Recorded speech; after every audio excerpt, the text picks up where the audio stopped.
Bonjour tout le monde, alors excusez-moi ce matin je parle un peu du nez, j'étais malade tout le week-end donc je vais tenter d'être assez audible et aujourd'hui je vais vous expliquer la différence entre le trauma et le traumatisme.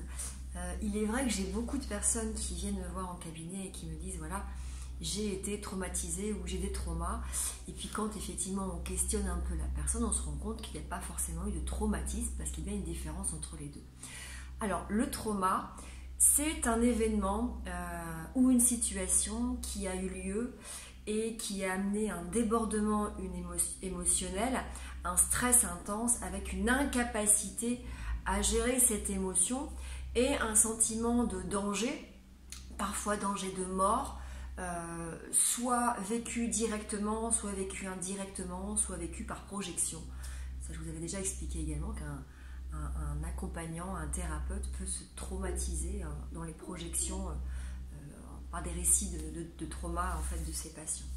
Donc c'est un événement, d'accord, qui amène une émotion intense qui est ingérable, liée à la peur de peut-être de mourir, d'être en danger, d'accord, soit directement, soit indirectement parce que ça arrive à quelqu'un ou potentiellement en projection. Ça, c'est la notion de trauma.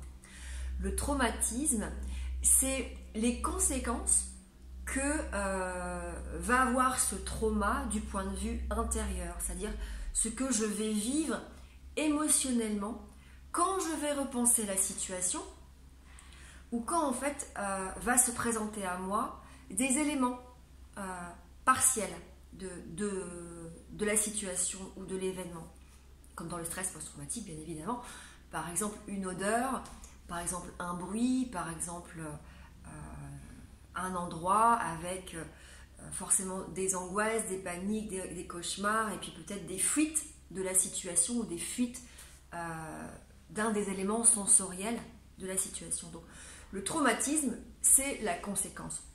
Autrement dit, vous avez compris qu'il peut y avoir trauma sans traumatisme.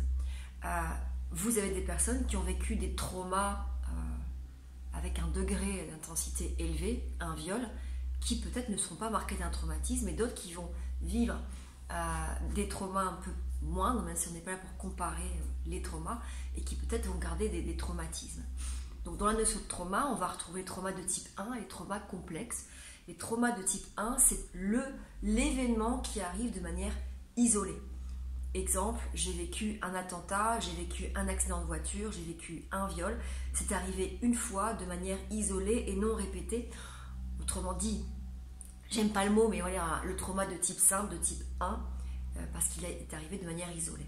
Et le trauma complexe, c'est le trauma qui s'est répété dans le temps, dans l'enfance, mais aussi une fois adulte. C'est le cas par exemple des femmes qui vivent la violence conjugale et qui vont vivre la violence, que ce soit verbale, psychologique, physique, de manière répétée, ou un enfant qui aurait été exposé à la violence de ses parents, en tout cas d'un père ou d'une mère violente, de manière répétée.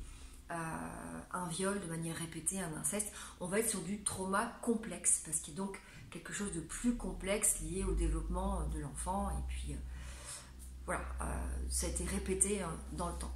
Comment on peut traiter les traumas? Le MDR fonctionne très très bien sur les traumas de type 1.